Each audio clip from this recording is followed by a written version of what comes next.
long before St. Patrick was born, the devil came to Tipperary. He landed below on the coast of Kerry and grabbed hold of the wise old owl and said, "Show me the way to Tipperary. I've heard of their name and fame. I'm going to tame them. I'll put schmocked on them." The old owl looked at the devil and blinked.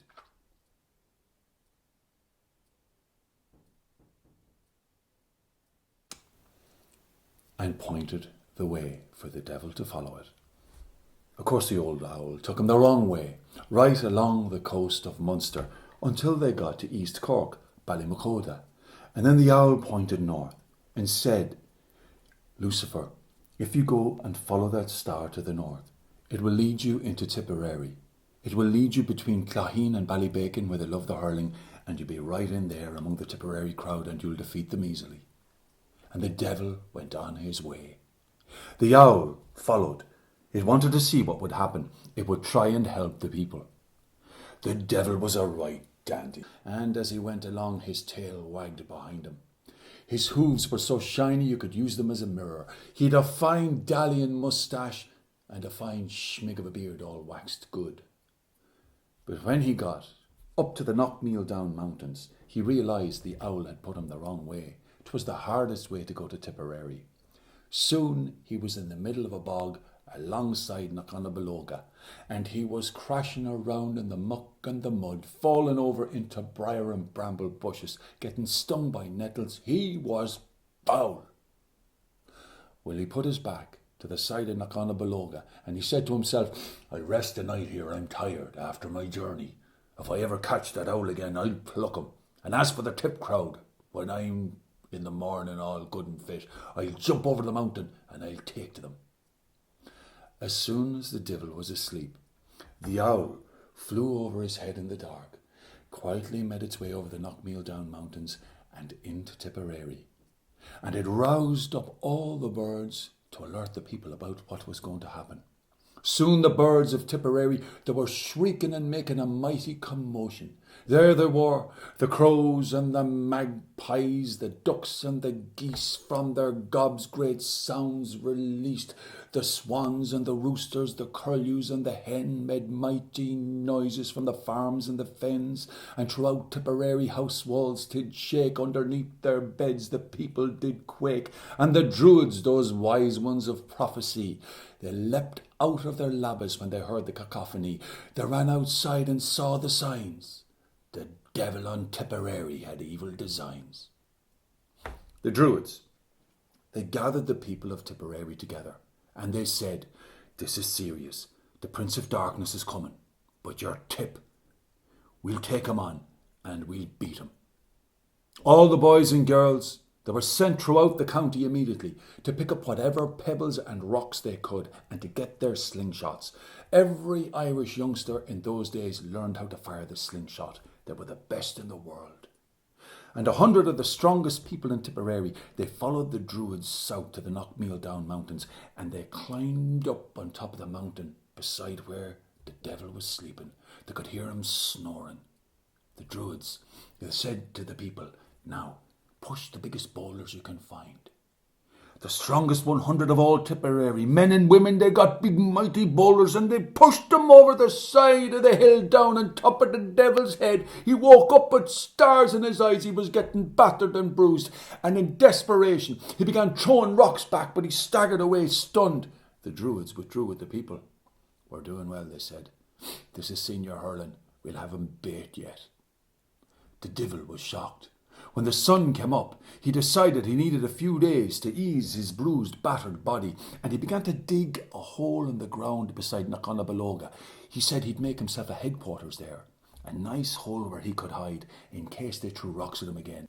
"By gad," he thought, "I tell you, when I'm better again, I'm going to knock that Tip crowd round the middle of next week."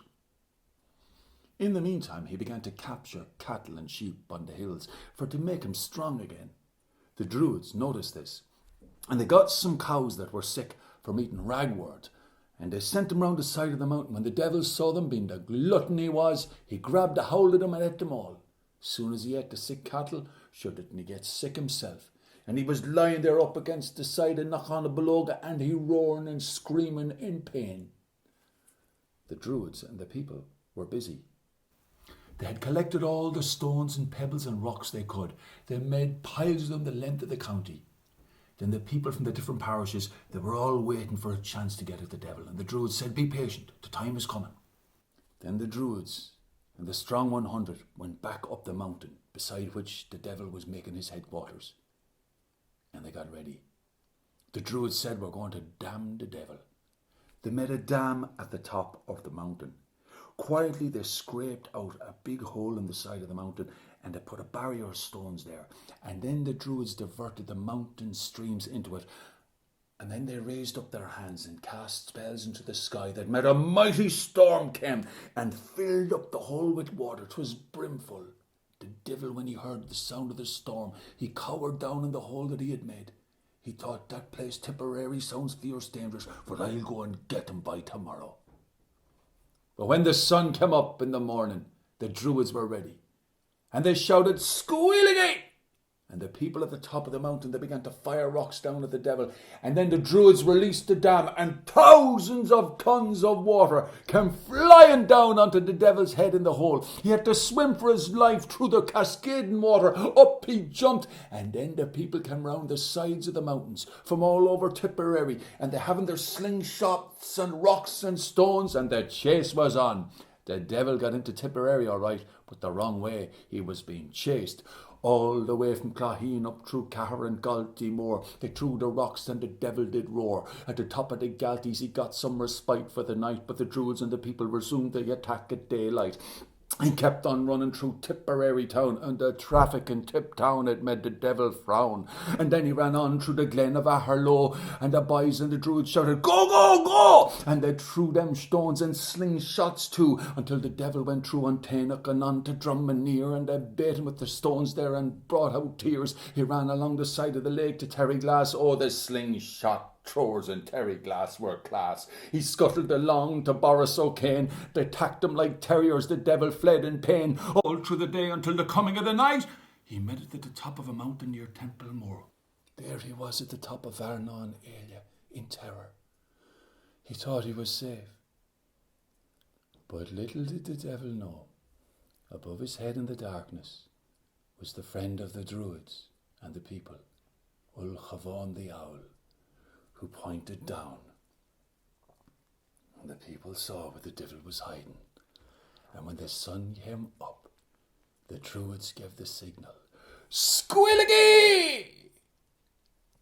And the people at Tip let fly with their slingshots. And the devil felt the stinging of the pebbles and the rocks and the stones. And in frustration, he bit the top of Argentina and he spat straight up in the air.